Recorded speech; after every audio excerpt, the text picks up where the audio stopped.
Are back looking forward. Welcome to Looking Forward Show. You're listening to Philly Cam. This is Philly Cam Radio, WPPM LP. You're also listening to Philly Cam TV and watching us on live stream, Xfinity 66 and 966, Vios TV 29 and 30, Roku, Apple TV, and YouTube TV. And I am Jeff Abramowitz, your host, and really, really excited to be here today. We have a great show for you today. I'm thrilled that the guests were able to jump on. We have joining us today, our regular guest, Lou Narvaez, Regional Director of Pennsylvania Probation and Parole. We have Will Latif Little. We have Stacy Mandel from Bubbles and Flashlights. And today it really is all about mind over matter. Mind over matter is a great topic. We're going to be dealing with talking about mindfulness and the approach of mindfulness and the importance of it in both our criminal justice system and reentry systems that we have in play. So really excited. But first, as always, I'd like to just catch up on a few things. And I'm grateful to be here because so much has happened over the last few weeks that I wanted to share. So first, I guess I should start with some of the interesting things that have happened. One is that I was in Washington right after our last show. I left to go to Washington, D.C. for the Barbara Bush Foundation for Family Literacy had an event in Washington, D.C. at the National Summit on Adult Literacy, and the Coalition on Adult Education, which I'm on the board of directors of, received an award at the Kennedy Center. And most intriguing about that visit was the fact that I had a chance to meet the First Lady of the United States, and it was she got to speak at the event and share her view of family literacy and the importance of literacy throughout our country. So it was really a great event. I had so many other little things pop up over the last few weeks that I really wanted to share. One was a thing called G-Plex. So for those of you that have never heard of it, G-Plex it's done by the Economy League. It's an event that takes over two and a half days in Philadelphia, and it brings together leaders from all different industry sectors. And we talk about how we can improve the systems that are in play in our city of Philadelphia and around the country as well. So G-Plex has a fun part of it because it's not just listening to people, but there's a travel piece of it where you get to go around Philadelphia and see some really cool things. So the part that I signed up for, or the trip that I signed up for, was workforce development driven. And we went to the old Bud plant in North Philadelphia. And we got to see firsthand what's going on in the Bud plant and how they're resurrecting this whole section of North Philadelphia to make it really an amazing facility where industry is going to be there, and there's a housing component going up, and there's also some restaurant space being built.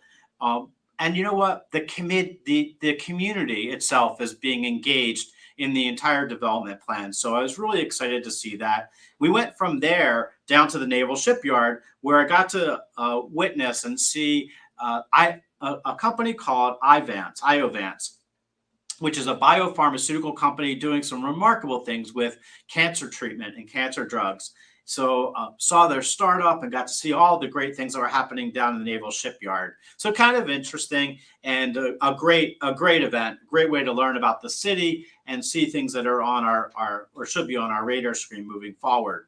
Over the weekend, I got to participate in Philadelphia Fight. The Institute for Community Justice had an Arts at Resistance. They had a whole exhibition of tremendous art that was done from Philadelphians, and they had a panel on reentry, and I got to participate in that panel, and boy, was it impactful. We really talked about things that were affecting reentry and criminal justice in the Philadelphia community and ways that we could be doing things better. So I'm very excited about that. We finished up my Getting Talent Back to Work class with Andrea Lopez from Temple University. This was a 4-week class that we gave for HR specialists around the country. and we really dove deep into how we can hire the untapped talent of men and women that have gone through our justice systems and are coming back and are really worthy of hiring from an employment perspective. So we talked all about that. And yeah, so many other little things. But I'm glad to be here. We have a great show. I don't want to waste a lot of time, but our first guest is going to be up next. And we'll be right back with Looking Forward Philadelphia.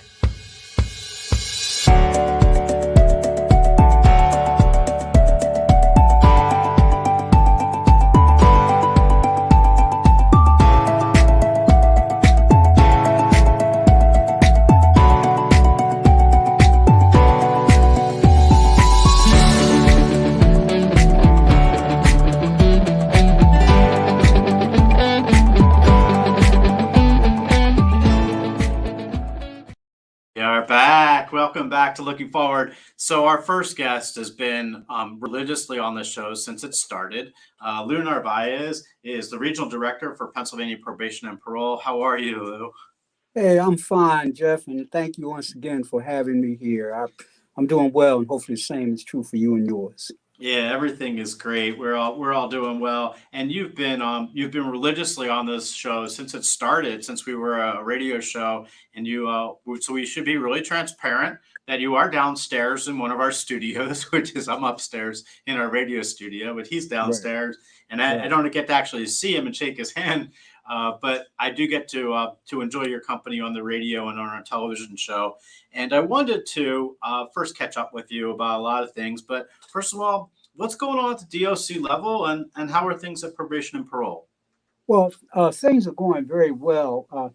Something similar to your GPLEX initiative that you were involved in.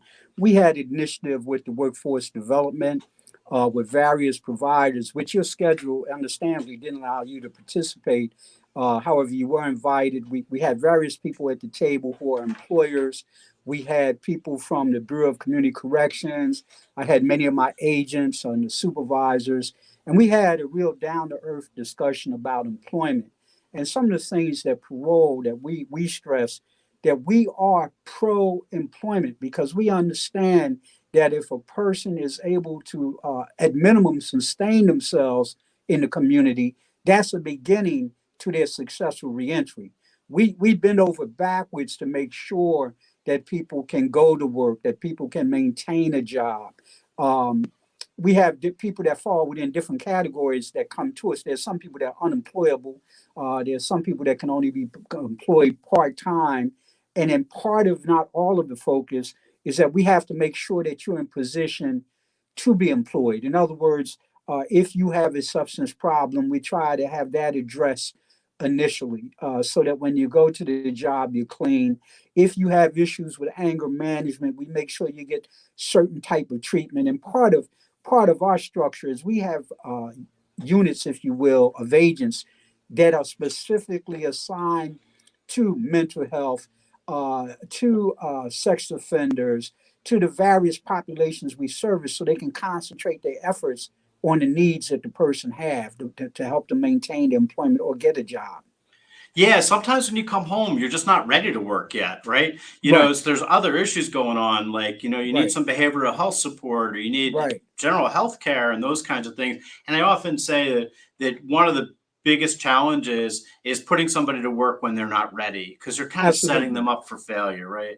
Absolutely. And part of it is you have to remember too, a large majority of our population was not employed prior to going into the institution.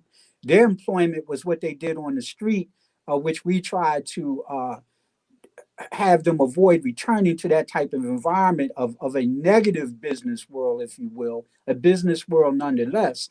But we try to stir them away from that. So if I've never had a job, a legitimate job, now it's about learning a skill, learning how to interact with people in a different type of settings.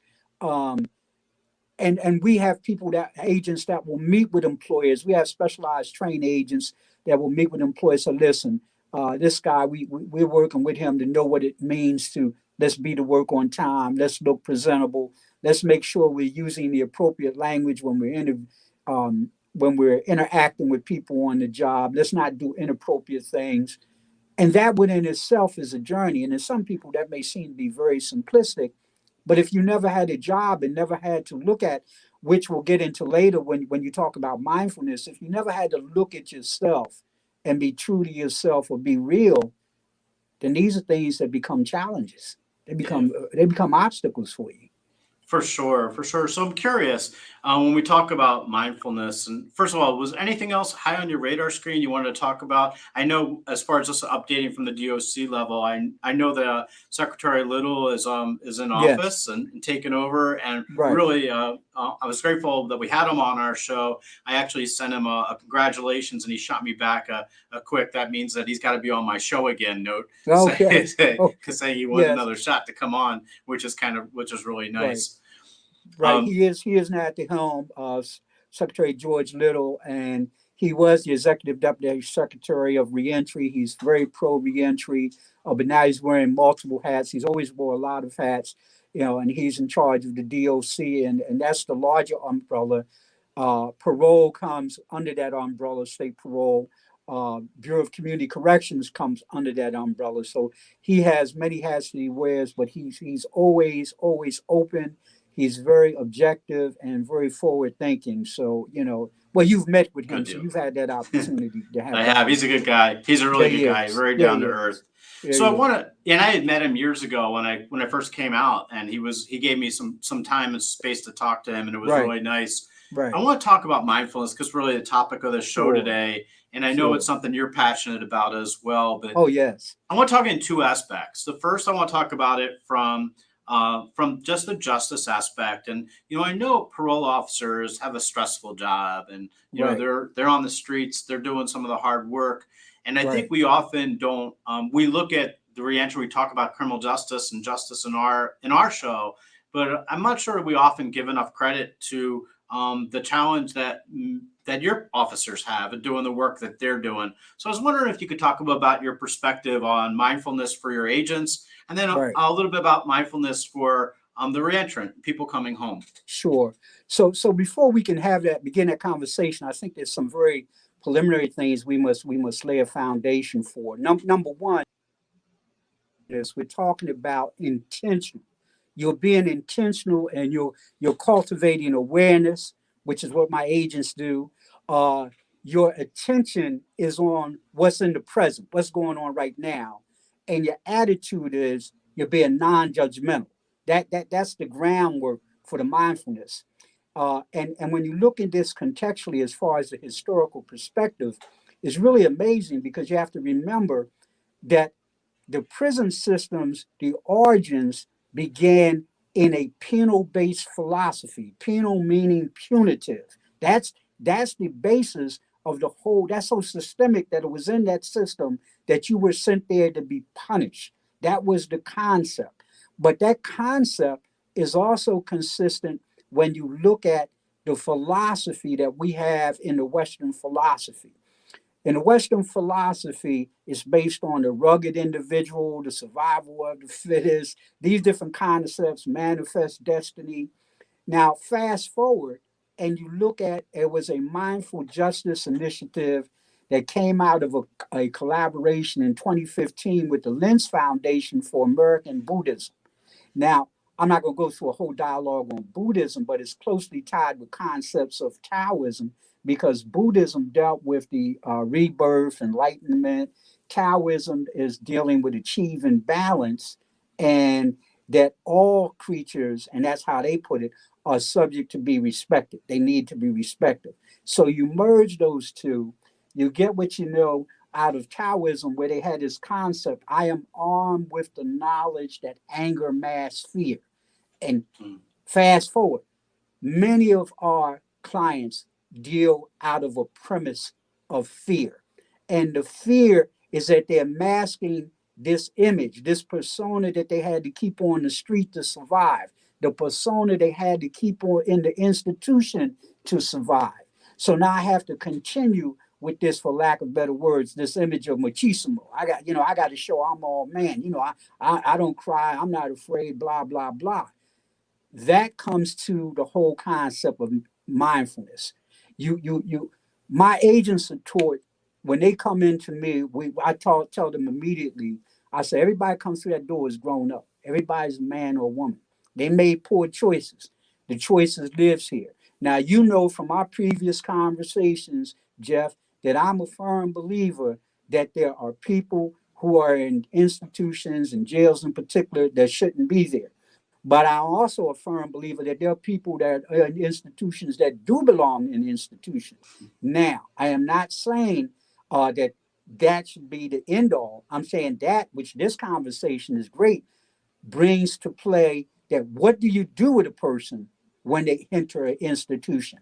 That's when the reentry begins. That's when the mindfulness begins, where it's to cultivate their awareness, not from a judgmental point of view, because what happens, everyone that's in an institution, in a correctional institution, they've committed a crime, not because we say so, because the system has said so, the system has found them guilty. And this, not for nothing, can be the worst point in a person's life.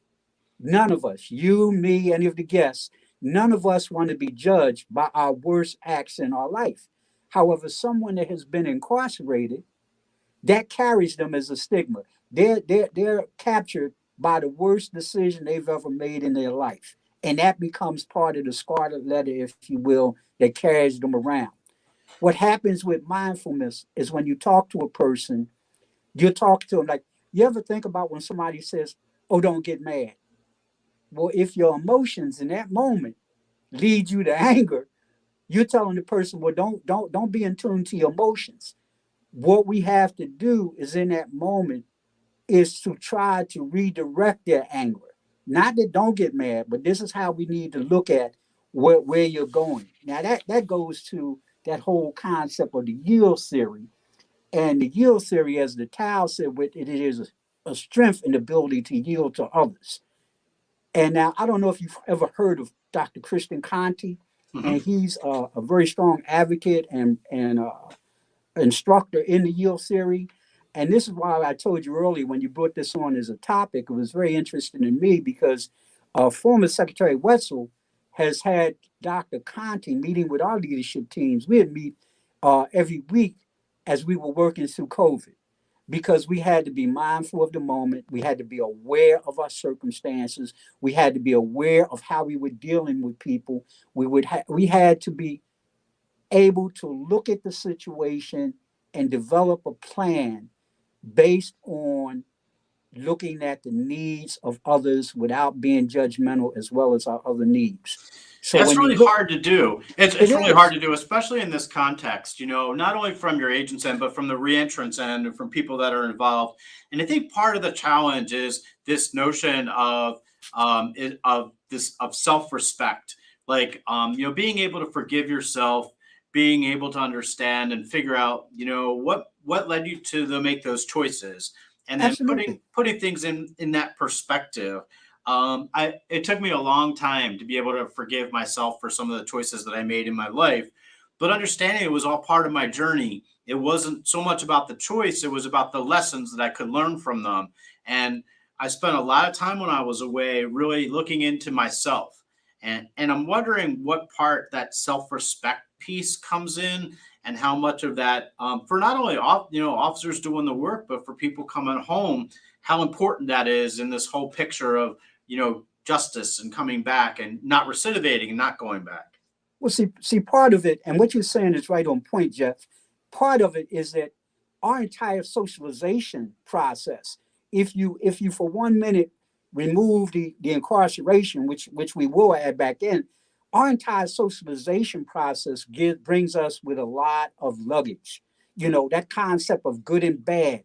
Uh, and I do not say this disrespectfully. In some religions, the guilt is part of the process of giving thanks. You have to feel guilty for what you have done, opposed to you have to understand what you have done and why you shouldn't do it again or why you should look at things differently. When our agents go through what we call BTA, which is the Basic Training Academy, they learn all the processes and the laws that and what they're allowed to do and not allowed to do. The greatest trainer I see for them is when they come on. We had advocated a couple of years ago for on the job training where they're working with other agents in addition to going to the academy, but also going out in the community. Part of the mobility issue, and you've met Deputy Secretary Stevens, is you have to be in the community of the people you service. And that's part of the whole yield theory. That's part of mindfulness because it's meeting a person at their place they're in mentally as well as physically. Yeah. There are So, many. and all the things that you've said over the time we've worked together, I guess one of the most impactful for me is when you let me know that your agents were meeting individuals at their home and that they were on the street and weren't requiring people to go to your offices, because I think them seeing where people live and understanding that Absolutely. community is such an integral part that we've missed for so long. Absolutely. See what happens. It was, and I can't remember who back in the movement. Now I'm dating myself because I'm a product of the '60s. Um, the movement used to identify the ivory castles where people go into with their three piece suits and their button down shirts and ties and shiny shoes, and removing themselves from the reality of the people that they service. If I meet you in your place, I am seeing, I am experiencing the now of what you living. So when I tell you next time, you know, well, why didn't you get here on time? Oh, maybe I'll have a pause or a moment because I've been in your house. I've seen there are no clocks. I've been in your house and seen that maybe there's no food to feed everybody. My getting to your office was an accomplishment. Yes, in time, I want you to get there on time. Absolutely. But it's about being in that moment with that person. During COVID, tribute to all my agents, where other agencies have stopped, all my agents were in the field because they're all mobile. They have cars, they have iPhones, they have iPads, they have files that are electronically filed. They were going out, and I was down in some teams that should be traditionally 8 or 9 a team. I was down to one people because they were getting exposed to the COVID, but they, Yeah. they kept doing what they had to do. It's Yeah. critical when we look at mindfulness. We take it in relationship to the totality of the environment we live in. There are people who have never been incarcerated, but who are more in jail than the people who are incarcerated because they have the shackles on their mind that have not allowed them to become aware and cultivate their awareness of the self. When a person is in the institution, it's unfortunate that they have that as the precipice to begin that journey of the self, but it's necessary. The things that my agents are trying to instill upon them is how it's okay to be a citizen that works, that takes care of their family, that takes care of themselves because well-being is something that's really necessary, and try to contribute to community they came from. That's a journey, and oftentimes the journey is more satisfying than the destination. Often it is. For me, it was. That's for sure. Destination wasn't so good, but we're Right. there. We're there now, and I have to tell you, this is an important topic. It's important both behind the walls and as people get out. And I think mindfulness and mind over matter, the whole concept of being Absolutely. mindful is something that we really need more in our justice space. So, as always, Lou Narvaez, thank you so much for being with us today. My pleasure. My And pleasure. we look Thank you. forward to you jumping on. You're welcome to stay on today if you can. But we're gonna head out. This is Looking Forward. You're on PhillyCam TV, live streaming on Xfinity 66 and 966, Fios TV 2930, Roku, Apple TV, and YouTube. And tomorrow we'll be airing on WPPM LP Philadelphia 106.5 FM. Next up is going to be Will Latif Little, and you don't want to miss our next guest. We'll be right back.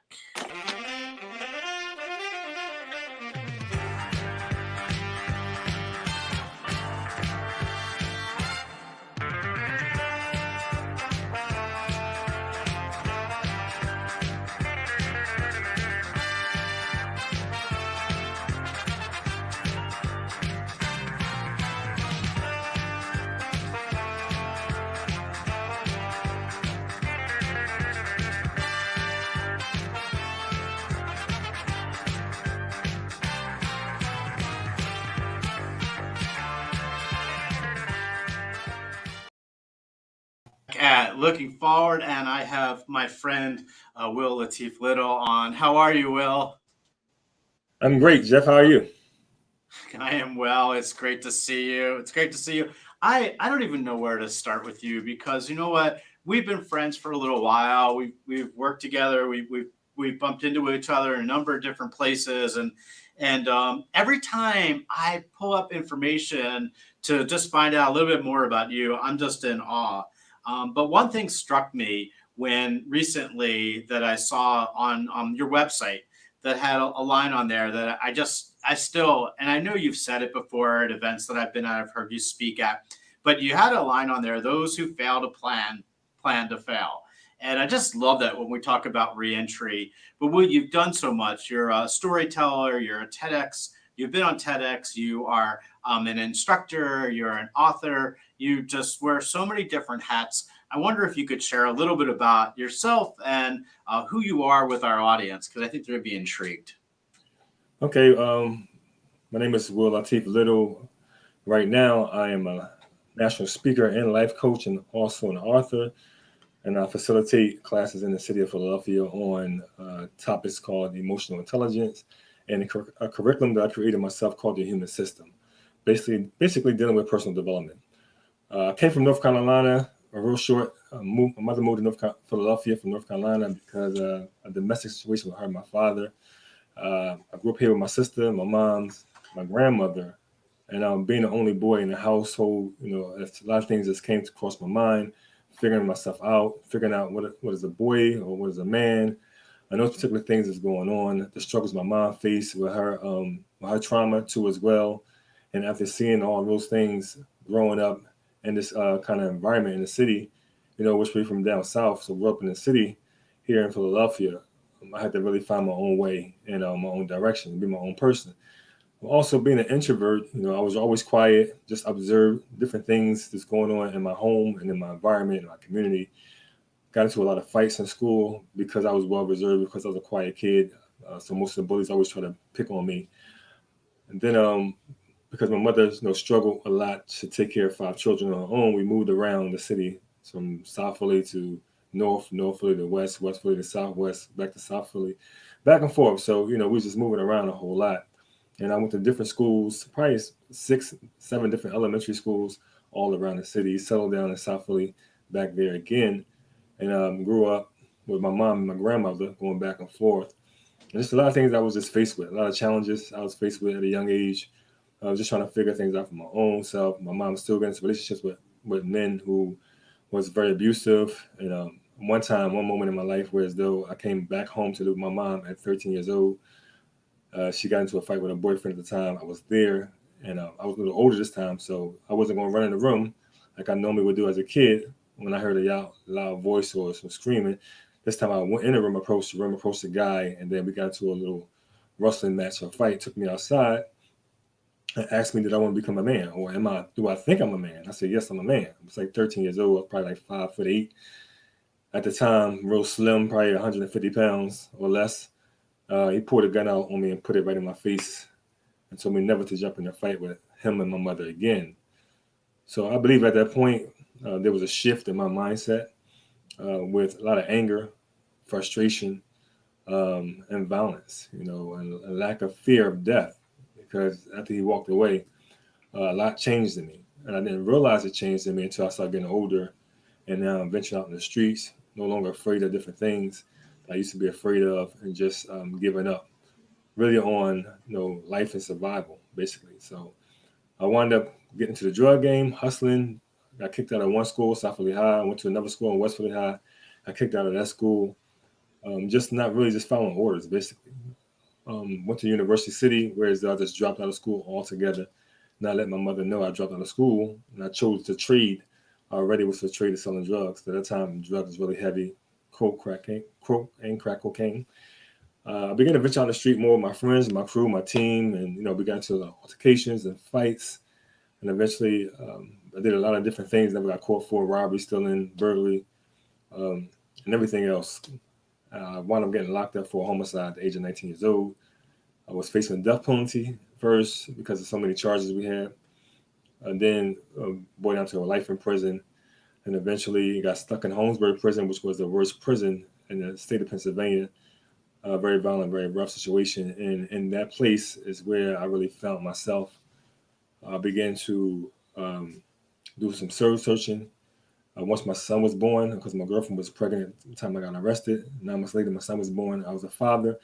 I had something to actually live for and care about more so than I cared about myself. He became my why. And with that why, I started really self reflecting and trying to figure out why I became this person who didn't care about my life or the life of anybody else's, or not even caring about the worries of my mom, my sisters, being the only child, only son.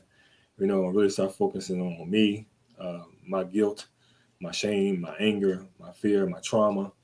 And in the prison, you really don't have those kind of tools or no kind of instructor or no kind of coach or no kind of counselor to really help you in those particular dark areas and dark moments of your life.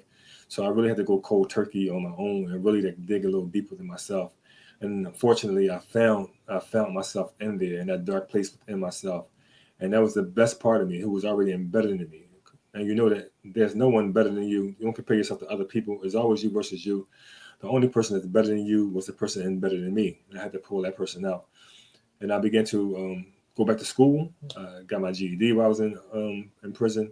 And then as I started really working more and more on myself and educated myself to a point where as though now I become a speaker, now I become a coach, and I become a teacher in prison. I was doing this to young men who was going through some emotional problems, because that's a really terrible emotional place right there you could be in at the time. And I knew the only way I could really change if I changed myself in that place. Didn't know my feet, if I was gonna get out of prison or not at the time. Yeah, so we gotta unload some of that Yeah, because yeah, yeah, it's an amazing story, and I so appreciate the reality that it took prison for you to find yourself. Look, I was 50 years old when I was in prison, and it took me 50 years to find myself, and it took me losing everything that I had gained all my life before I got perspective on what the meaning or my purpose in life was. But how was it that you were able to get out? How long? How was it you came out of prison? Well, the case with the trial, I eventually got found guilty of third-degree murder and got sentenced to 10 to 20 years. Did the 10 years, got out in 1998 in the halfway house, stayed in the halfway house for about 8, 9 months, and then I was released. And it was the same halfway house I was at, wasn't it? Yeah, yep, 10th Street. It was. Yeah, I think we were there. I think we might have missed each other there, or might have connected while we were inside there.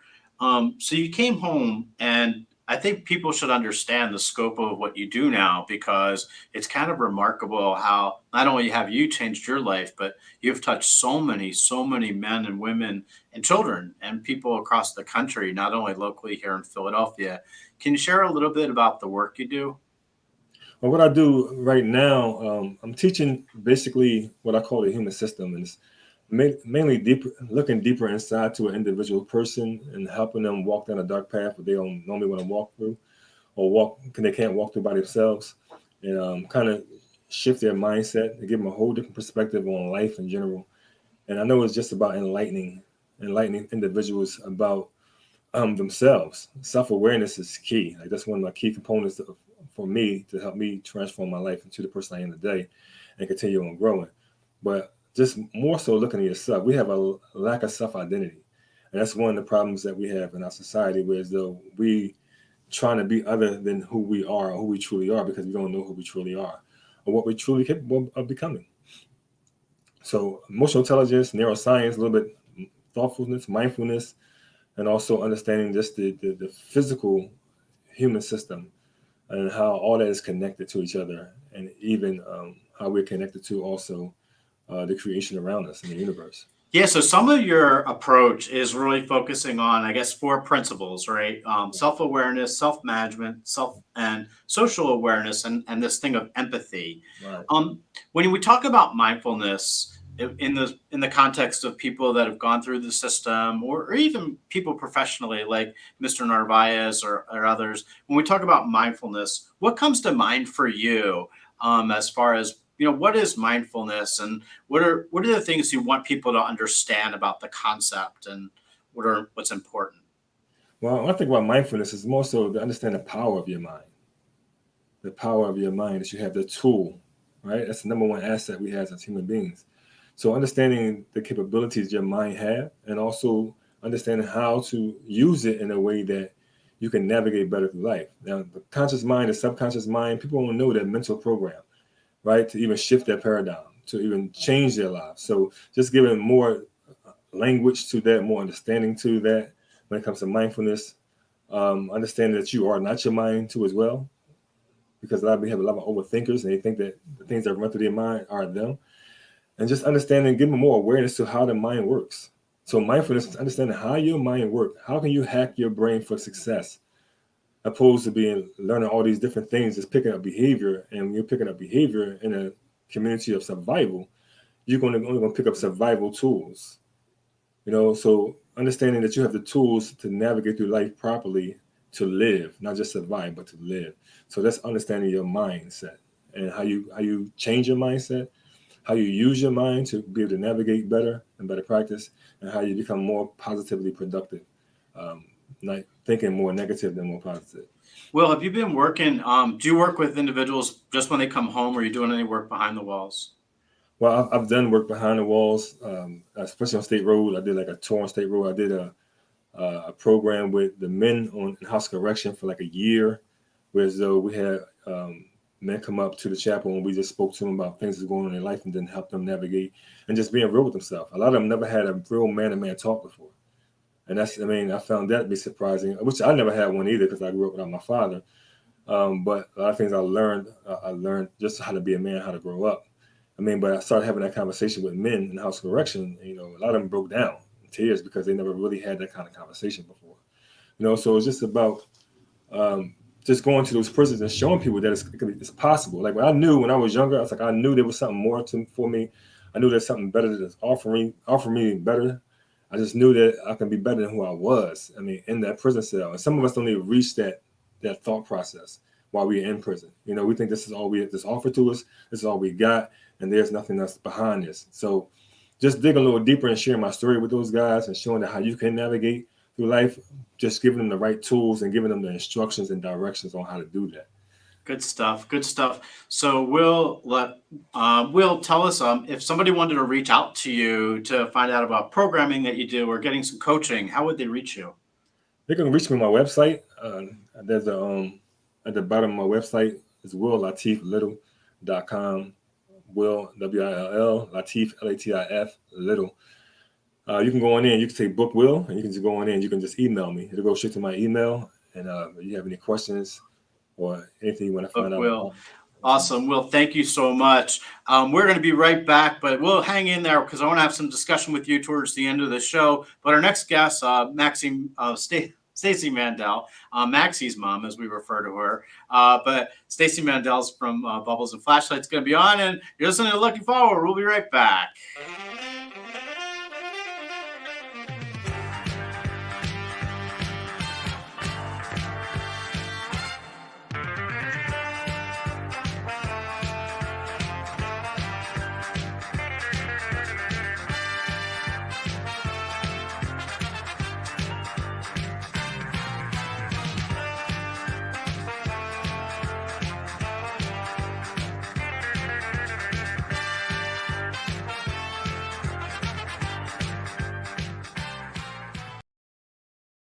Looking Forward, and our next guest, we know her. Actually, we know her daughter, and Maxie Mandel's been on our show before. She's an amazing artist who did some great music for us, and now we have the ability to have her mom on the show. Stacey, how are you? Oh, I think you're muted. There you go. Sorry. Technology. No worries. How are you? I'm great. Thank you. I'm so grateful to be here with you and your guests, your amazing guests. Yeah, they are awesome. So I was going to read your bio, and I do it no justice whatsoever. But why don't you tell us a little bit about the work that you do and who you are and some of your background? Yes. So a little bit about me. I'm somebody who did not serve time in prison. I'm going to just put that right out there. I was given everything in life handed to me on a silver platter in terms of the family I was born into, the resources we had, the affluence, not one ACE. So an ACE is an adverse childhood experience that is very much correlated to difficulties in life in every area. I didn't have any of those. If you go down my checklist, picture perfect life, quote unquote, on paper. And yet I was a kid who was always in trouble. And I got into a lot of trouble and, basically was able through mainly mindfulness practice, actually, mindfulness and meditation, was able to make some significant changes until I decided to dedicate to myself this full time to teaching mindfulness and meditation to others. And I work in all settings with adults and youth, but my main passion is really youth. I was a teacher and a coach of teachers in all types of schools, including the most underserved schools in our country, for almost 20 years total. And then my own experience too, being a kid who always felt different, who wasn't getting what I needed, even though I was given everything I needed. And just, paying attention to the world. I really, really feel like, in particular with youth, that there's a human rights and a civil rights issue here in terms of like education. Some of your guests touched on it, and Will was just touching on it about understanding your own mind, understanding the connection between your mind, your body, and your behaviors. And then the science that we have, the neurobiology, the neuroscience we know about the way that we actually act is often not a choice. It's not like we're choosing everything that we're doing, and we can get into that. But I wanted to be part of, I guess, in a way, using my gifts that I was given and doing whatever I can to be part of the change, paying it forward. Awesome. Yeah, it's really kind of remarkable because too many people, we talk about white privilege, but too many people go their whole lives and never really recognize it and understand it. And I'm one to call it out all the time because I lived it for a long time. And I'm curious, you mentioned meditation, and what's the differentiation or difference between mindfulness and meditation? Do they work together, or what's your perspective on that? Yeah, well, I mean, I tell people all the time, think about mindfulness like an umbrella. It's a big umbrella. And then meditation is like a raindrop under the umbrella. And there are lots of raindrops under the umbrella. So mindfulness is a way to just be mindful in one way. And in particular, it's a way to formally practice this skill of being mindful. Mindfulness is basically a way of paying attention. So paying attention in this moment in a kind, curious way. And so when you meditate, you're just carving out time to do that very intentionally. And I just did a training today. I was in Chester, actually, where I do a lot of my work. And I was leading a professional development training in the high school in Chester for the faculty that work with the most, quote unquote, emotionally disturbed, emotionally high emotional needs students with a lot of challenges. And so I was guiding them in some meditation, and it was their first time, a lot of them. And I said, look, there's a lot of different ways that my meditation can be practiced. It's been practiced for thousands and thousands of years across just about every culture. So you're going to have preconceived ideas about it, but really those preconceived ideas actually can often hinder us from practicing. And they did for me for a long time. Yeah, so it's interesting too because I was reading a little bit about the work you did in the program, the school to prison pipeline, and this is in Delaware County, I believe, right? Yeah. The program is ESEL, Engaging, Support, Enriching Lives. And is that the program that you were working with today? Yeah, so there's this advocacy organization called Delaware County Advocacy Resource Organization. One of the education advocates wrote a small little grant to help schools reduce their punitive practices, namely suspension, in order to combat the school to prison pipeline, because the data is very, very clear on that the people who are missing school are the people who are also in our prison cells. And there are other factors involved, of course. It's much more complex than that, but there is data on that. And again, going back to kids and their brains and the way they're developing, and what we know about the science of trauma and how it impacts the brain, these youth are not empowered with enough knowledge about their own mind and body to actually choose a lot of times what they're doing. They're just reacting. They're staying alive, and I don't blame them. And I did it myself. I just didn't get in trouble. Yeah, it's really really interesting because I'll tell you, I've done some meditation behind the walls. I try to do it now. I don't do it as often as I should at home, but behind the walls, it was just put you in a different place where meditating behind the walls is time where you can really be anywhere you want to be, and really look into yourself. With children, teaching that skill set of how to do that at an early age, I think has to be so impactful. How has it been for you? Have you actually seen the results of some of the work that you've done? Yeah, so I don't work as much with young kids. I did dabble in that. I'm in the middle school mainly right now, third year on this particular grant project. The first year that I came in, Chester's been in upheaval. We actually just shot, I should just mention real quick, a short documentary film called, it's called Divided Attention, the children who need the most, when the children who need the most get the least. I think that's the title, and it should be coming out any second now. We're in the editing phase. And it's really about all the systems involved. But when I first came in, Chester was about to be the first public school district in the state of Pennsylvania to be completely privatized by charter schools. And so there was a lot of chaos.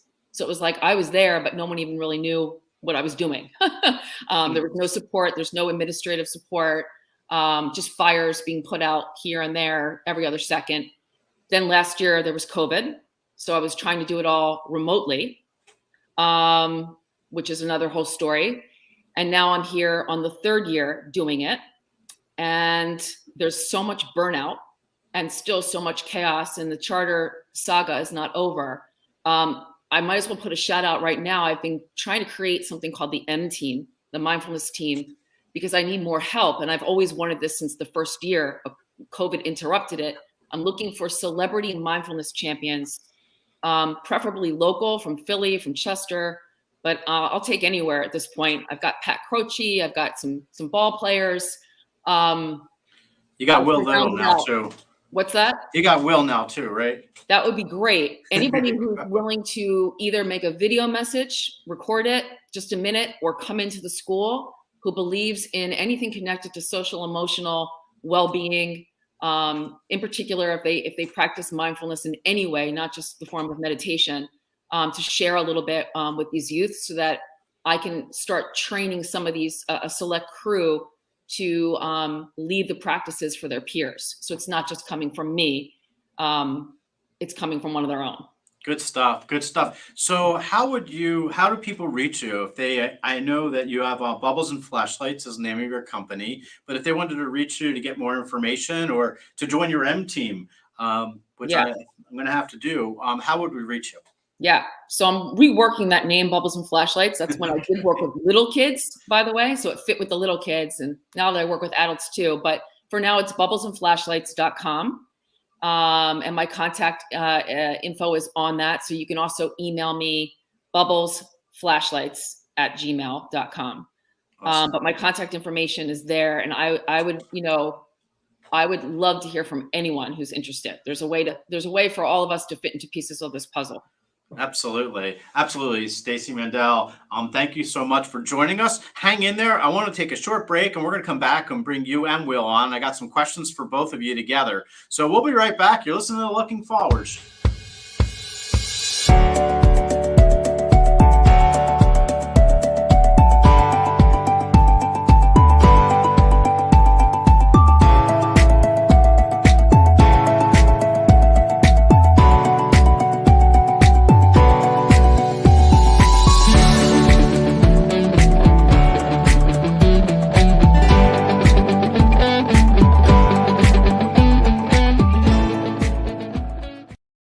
Looking forward, and I have really want to get into some of this with the two of you, and really talk a little bit about not only the work you're doing, but kind of understand what message you'd want to give to our audience. So I think mindfulness and the mindfulness practices that we engage in sometimes can be life altering. I was wondering if you guys could take a few minutes and just share a little bit about your perspective on, what do people need to know that maybe have never meditated, that have never really sat down and thought about how they could change themselves or really be self-reflective.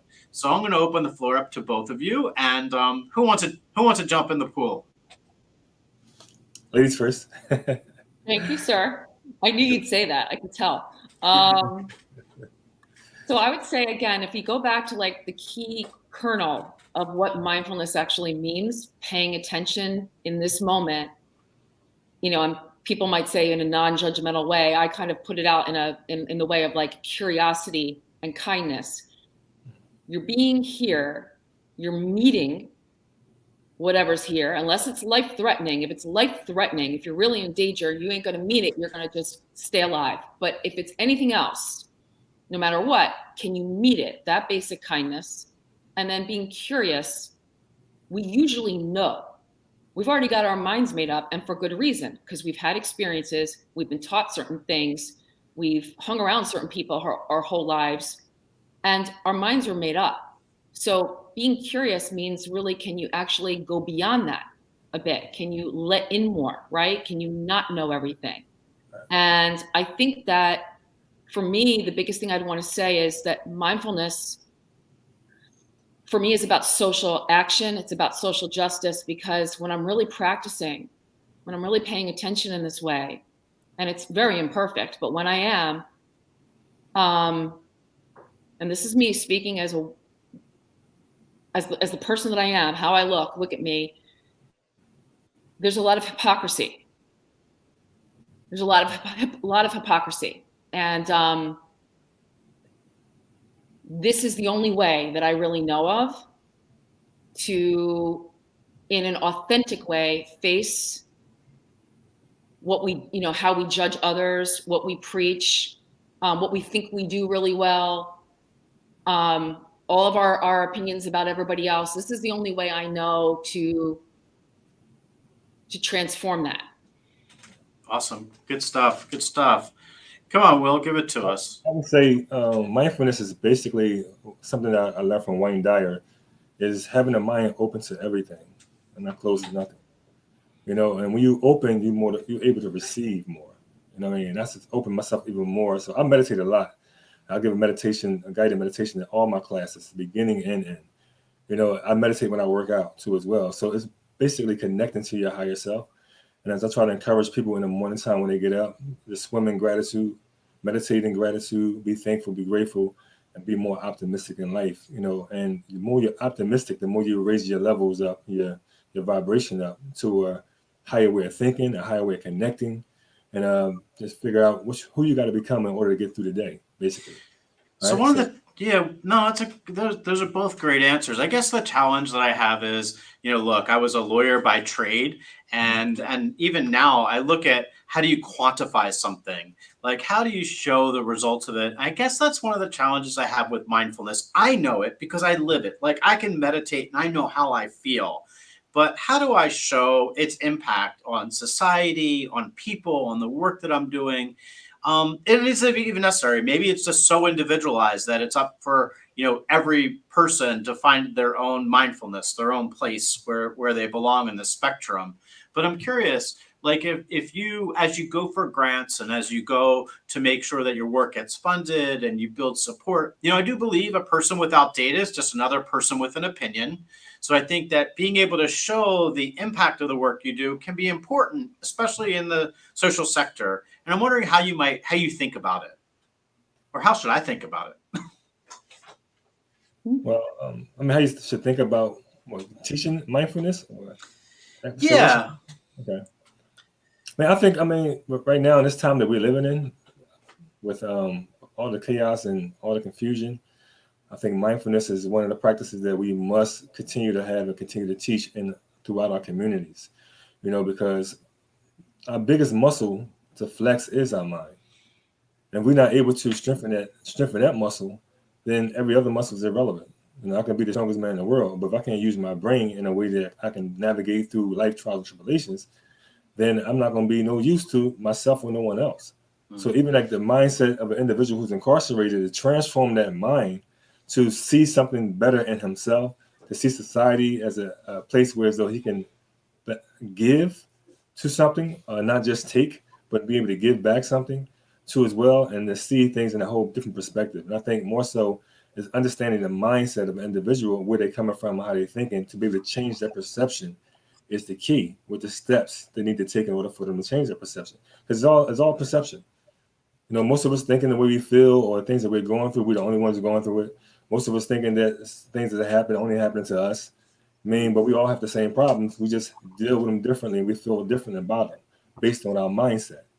You know, so your mind is in your head for a reason. It's supposed to lead you, right? And if it's not leading you, what is leading you? Good point. Can I add to that? Sure. I just want to say too, totally, you know, it doesn't really matter, honestly, like what the studies or the research shows, if it like feels good and if it changes things for you. However, there is hard data, Jeff. We have MRI scans of the brain pre and post mindfulness practice, showing amygdala, you know, activity changes in the amygdala, which is the fight, flight, freeze center of the brain. The part that's like always wired for threat. We can show that the gray matter in the brain gets completely reorganized.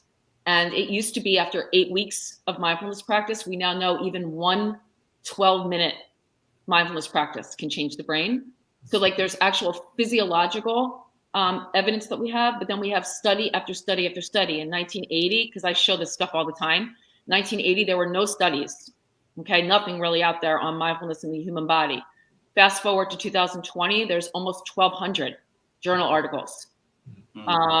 American Mindfulness Research Association, it's the clearinghouse for all mindfulness research. So you've got that, from everything, you know, to like the common stuff like anxiety and depression to, you know, pain management and everything in between. And then we've also, I mean, we've got places like Mexico. There's a prison in Mexico, Apodaca prison. It's one of the most violent prisons there is. And there have been articles, you can Google this, about that prison using meditation and totally transforming them from being one of the most violent centers to one of the most calm. San Francisco, there's a middle school there. It starts with a V and it's this Hispanic name, and I can never pronounce it right. Again, they had like 38 neighborhood shootings in 1 year. 2 dead bodies found in the school playground. Really, it was called the fight school. So violent, completely changed their suspension rate, changed the whole climate in the school. And this is repeated in a lot of other places, not just these two. Those are just 2 examples. Good stuff. Yeah. So before, we only got 2 minutes left. I'm just curious if you can give us really quickly, if I wanted to, I don't practice mindfulness. I'm out there. I don't practice mindfulness, and I wanted to engage. What should I do? And you wanted to what? I wanted to engage, and I wanted to start practicing. I wanted to either get into meditation, look at the mindfulness approaches. How would I do it? Well, I think go to YouTube. I mean, it's the age of go. Find it. Go to YouTube, find a meditation music there, or find a guided meditation on YouTube. I have one on my own YouTube channel for individuals that I coach to as well, to go on there if they need help meditating, because it's hard for some people. And it's kind of new to our community, the Black and Brown community. Meditation is new, you know, so just introducing that to a lot of people as a way to like calm themselves down, to get more centered, to get really focused on the things you're trying to accomplish. I think you can go to YouTube or get with a group. There are mindfulness groups out there who do meditation and stuff like that. Get with a group of people or find someone who actually does that.